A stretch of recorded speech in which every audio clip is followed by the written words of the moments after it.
इसलिए नित्य निरंतर भजन करना है। अगर आपको और हम सबको अगर नित्य निरंतर भजन करना है ना, तो आज ही छोड़कर वृंदावन में सेट हो जाना चाहिए, क्योंकि हमारे पास समय बहुत कम है, बहुत कम है, बहुत कम है, और भजन बहुत ज्यादा करना है। करोड़ों करोड़ों नाम जब करेंगे ना, करोड़ों नाम जब 16 माला से कुछ होने वाला 64 राउंड जब तक हम नहीं करेंगे, 1 लाख नाम जब नहीं करेंगे, तब तक हमारा कल्याण नहीं होगा।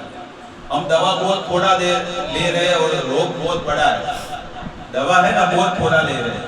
हमको डॉक्टर ने बोला था कि 1 चम्मच दवा लेना सिरप का, सुबह दोपहर शाम, लेकिन हम ऐसे कंजूस हो गए कि 1 चम्मच भी नहीं लेते हैं। उसमें से भी थोड़ा सा, ये 1 चम्मच है, इसमें से केवल 25% लेते हैं और 75% काम लगेगा बाद में। तो हमारा स्वभाव भी ऐसा ही बन गया है। जैसे दवा लेना है तो शास्त्र में बताया गया है कि 1 लाख नाम जप करना है, लेकिन हम कितना करते हैं? केवल 27,000 नाम जप लेते हैं। रोज का 27,000, 27,000 नाम होता है, लेकिन अगर 64 माला करते हैं ना, तो 1 लाख नाम प्रतिदिन होता है। और जब तक जीवात्मा के 1 लाख नाम जब तक पूरा नहीं होगा, तब तक उसे खाना भी नहीं खाना चाहिए, भोजन भी नहीं करना चाहिए। आप सोचो, अब इतनी बड़ी बात अगर लोगों को बता देंगे ना, तो लोग भजन करना ही छोड़ देंगे, भक्ति करना ही छोड़ देंगे। हमसे तो नहीं होगा। यही बात श्रील प्रभुपाद महाराज ने जब पाश्चात्य जगत में थे ना, तब उन्होंने बताई थी ये बात कि आप सभी को 64 माला करनी होगी अगर भजन में सक्सेस होना है।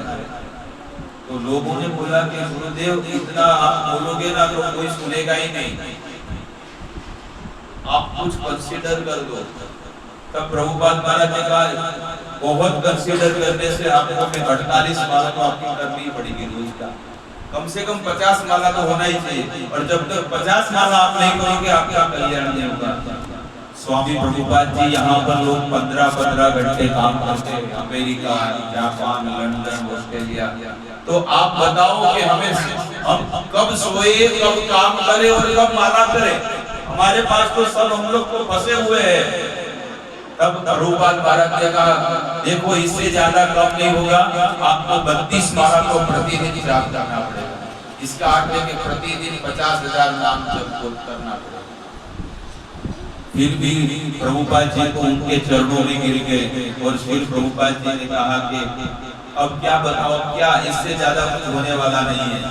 लेकिन तब सब शिष्यों ने उनके चरणों में गिर गए और उनको कहा, तब प्रभुपाद महाराज ने कहा ठीक है, आपको 16 माला जप करना है। कितना? प्रतिदिन 16 माला जप करना है, और 16 माला जप करोगे तो आपका कल्याण हो जाएगा। अगर वैकुंठ में आप जाओगे और अगर गेट नहीं खुला होगा, तो मैं पीछे का गेट खोल के आपको अंदर ले आऊंगा।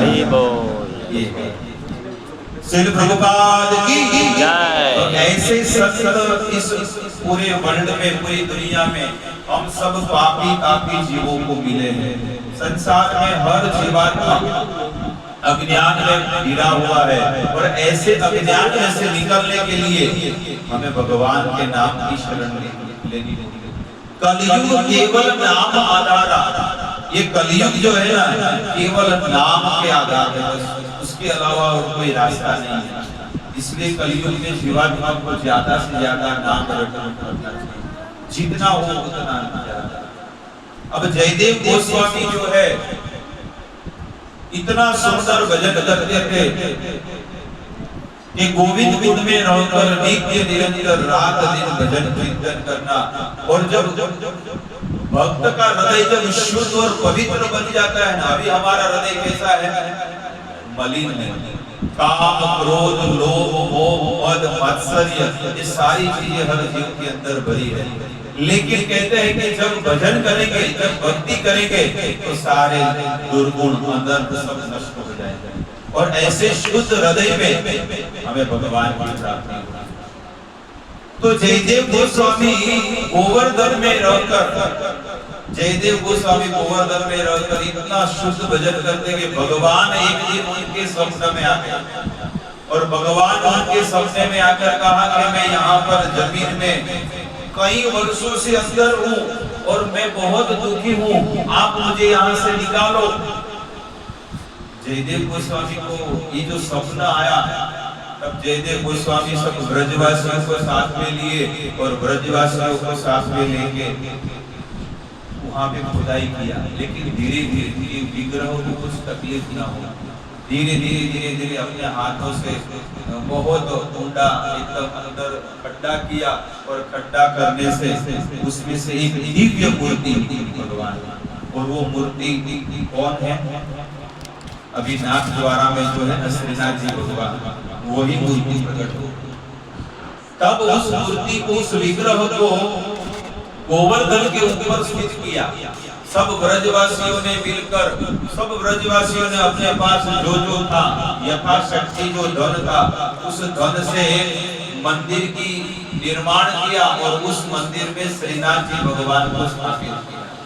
और जब श्रीनाथ जी भगवान को जब स्थापित किया तो भगवान फिर से उनको बोलने लगे कि देखो मुझे, मैं कई वर्षों से यहाँ पर मैं जमीन में अंदर स्थित था, तो मुझे बहुत गर्म लग रहा है, बहुत हीट लग रहा है। तो एक काम करो जयदेव, आप मलय पर्वत में जाओ और मलय पर्वत में जाके वहां से चंदन लेके आओ और वो चंदन से मेरा मालिश करो। जब ये बात जब बताई तब जयदेव गोस्वामी मलय पर्वत पे गए और वहां चंदन लेकर आए। लेकिन वे वहां से क्षीरचोर गोपीनाथ जो कहते हैं, जो स्थान है क्षीरचोर गोपीनाथ, जहां पर भगवान ने खीर को चोरी किया, तो वो जगह बहुत दूर है। जगन्नाथपुरी से करीबन 50 किलोमीटर दूरी पर है, 50 किलोमीटर। तो जगन्नाथपुरी से 50 किलोमीटर दूर क्षीरचोर गोपीनाथ, वो गोपीनाथ भगवान की सेवा वहां पर बहुत सुंदर होती है। तो इनको तो ऐसा ज्ञान नहीं था, वे तो नित्य निरंतर केवल हरिनाम करते थे। क्यों ना मैं वहां जाऊं, क्योंकि वहां से नजदीक था। तो वहां 2-4 दिन रहे, कैसे ठाकुर जी को चंदन लगाते हैं, कैसे ठाकुर जी की सेवा करते हैं, कैसे उनको भोग लगाते हैं, उनके भोग में क्या क्या सामान लगता है, आरती कैसे होती है, ये सब कुछ जयदेव गोस्वामी वहां रहकर सब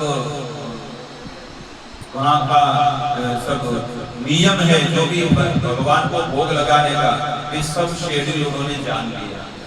लेकिन एक दिन उन्होंने सोचा, उन्होंने ब्राह्मण को पूछा कि आप ये कितने कुल्हड़ भोग लगाते हैं? हम प्रतिदिन ठाकुर जी को 12 कुल्हड़ मंगला आरती में भोग लगाते हैं, 12 कुल्हड़। तो कहा, तो जब भोग लगा रहे थे उसी समय जयदेव गोस्वामी को पता, ऐसा मन में स्मरण हुआ कि ये भगवान को जो 12 कुल्हड़ जो खीर का भोग लगाते हैं, तो अगर मुझे भी अगर मिल जाता है तो मैं ही ऐसे प्रकार का खीर भगवान को बना कर खिलाता। केवल ऐसा चिंतन मन में जब हुआ, तब जयदेव गोस्वामी के लिए भगवान ने खीर चोरी किया। भगवान ने क्या किया? उनके लिए खीर चोरी किया, और खीर चोरी करके अपने जो पैर होते हैं ना, पैरों के पीछे जाके, पिछवाड़े में जाके उन्होंने छुपा दिया। एक कुल्हड़ बहुत बड़ा था। और वो खीर कैसे बनती है? वो खीर 5 लीटर दूध है तो 5 लीटर दूध को 3 लीटर या 2.5 लीटर कर देते जलाकर। धीमी आंच पे सेकना पड़ता है और उसमें चिपकना नहीं चाहिए, नहीं तो जला हुआ भाग तो खीर अच्छी नहीं बनी। तो 5 लीटर का दूध 3 लीटर या 2.5 लीटर कर दो।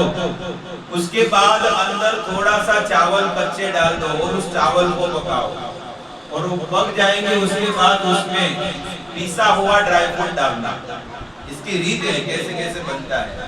5 लीटर दूध को 3 लीटर कर दो जलाते जलाते, और उसके अंदर कच्चे चावल डाल दो, बासमती राइस इतने थोड़े से, और उसके बाद बादाम, काजू और पिस्ता और अखरोट, जो भी ड्राई फ्रूट जो होते हैं, उसको मिक्सी में पीस कर एकदम भूका करके उसको उसके अंदर डाल दो। और ज्यादा टेस्टफुल अगर बनाना है तो बड़ी साकर आती है ना, बड़ी साकर, वो उसमें डाल के फिर बनाओ और उसमें थोड़ा सा जायफल और इलायची पाउडर ये डाल दो लास्ट में। तो ये जब पूरा गाढ़ा गाढ़ा जो खीर हो जाता है तो उसको रात में क्या करते हैं, फ्रिज में रख देना, और सुबह में जब मंगला आरती होती है ना, वो भोग ठाकुर जी को लगाना चाहिए। ये खीर की ऐसे बनती है।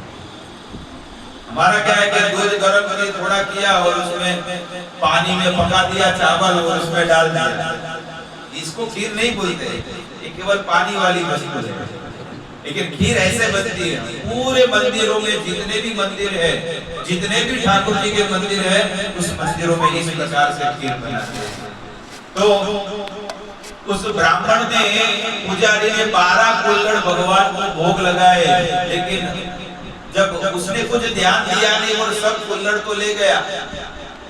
तब दूसरे दिन मंगलारती में जब शयन हुआ तो पुजारी ने कहा, ने वो उसी दिन आरती में जब पुजारी ने आरती हो गया तो पुजारी को भगवान ने दर्शन देकर कहा स्वप्न में कि भाई तुमने मुझे कितने कुल्हड़ भोग लगाए थे? ठाकुर जी मैं तो रोज आपको 12 कुल्हड़ भोग लगाता हूँ, तुमने कभी गिना के नहीं गिना कि कितने कुल्हड़ थे? मैंने तो गिना तो नहीं, मैं तो बस ऐसे रोज का काम है ऐसे करते रहो। तो तुम क्या ध्यान रखते हो बताओ? तुम सेवा तो करते लेकिन क्या ध्यान रखते हो? मतलब ऐसा ही कि बस सेवा करा वो चलो फुटो, ऐसा नहीं। देखो तुमने 11 कुल्हड़ ले गए और जाके उसने देखा तो वहीं पर टेबल पे जो किचन पे 11 कुल्हड़ ही पड़े थे, मैंने तो 12 लगाए थे, तो कैसे हो गया? तब वे 12 कुल्हड़ में से एक कुल्हड़ मैंने चोरी कर दिया है, वो मेरे पिछवाड़े पे है, पैरों के पीछे मैंने छुपा के रखा है। तो देखा तो सच्ची में इतना बड़ा कुल्हड़ खीर का था वो। अब क्या कर, इसको रख दो कि नहीं? नहीं, इसको रखना नहीं है। तो ये एक कुल्हड़ मैंने मेरे भक्त के लिए चोरी किया है। कौन है वो भक्त? उसका नाम क्या है? कहाँ रहता है? देखो उसका नाम जयदेव है और यहीं से थोड़ी दूर जंगल में वो वहां पर रह रहा है और वहीं पर रहकर भजन कर रहा है। तो सब लोग ब्राह्मण उनको ढूंढ रहे हैं कि भाई जयदेव कौन है, जयदेव कौन है। तो एक पेड़ के नीचे वो संत भजन कर रहे थे, जाके उनको पूछा कि आप जयदेव हो? हाँ मैं ही जयदेव हूँ। तो आपके लिए भगवान ने खीर चोरी किया है, आपके लिए भगवान ने खीर चोरी किया है। जयदेव की आंख में आंसू आ गए, वो रोने लगे जयदेव जी कि मेरे लिए भगवान ने खीर चोरी किया, मेरे जैसे तुच्छ व्यक्ति के लिए। उनकी आंखों में आंसू आ गए और वो खीर जयदेव जी खाने लगे। थोड़ा आज खाया, थोड़ा शाम को खाया, ऐसे करके जयदेव जी वो खीर खाने लगे, खीर खाने लगे। अब खीर तो खत्म हो गया, लेकिन वो जो मिट्टी का जो पात्र था ना, कुल्हड़, उसको भी मिट्टी से तोड़ तोड़ के इसको भी खाने लगे कि ये मेरे ठाकुर जी ने मेरे लिए चोरी किया है। तो उस कुल्हड़ को रोज तोड़ तोड़ के थोड़ा थोड़ा खाते थे, भले कुछ भी हो और कुछ होता नहीं हो, पका हुआ मिट्टी है, उन्होंने खा लिया कि महाप्रसाद है भगवान का। और इस प्रकार से जयदेव जी, उनका यश पूरे आजू बाजू के इलाके में सब फैल गया कि भगवान गोपीनाथ भगवान ने जयदेव के लिए, जयदेव गोस्वामी के लिए खीर चोरी किया है। कितना अनन्य भजन होगा उनका, कैसी भक्ति होगी कि उनके लिए भगवान ने खीर चोरी की। और हम भजन करते हैं लेकिन हमारे जीवन में कितने परेशानियां आते हैं, ये काम करना है, वो काम करना है, उसको करना है, ये करना है, लेकिन कुछ सेट होता नहीं। इसका एक ही कारण है कि हमारा भजन अभी लूज हो रहा है। कैसा हो रहा है? बस आया राम गया राम, गुजराती में बोले कंगल कंगल, कभी किया कभी नहीं किया, कभी आए सत्संग में कभी नहीं आए, कभी कीर्तन हुआ कभी नहीं।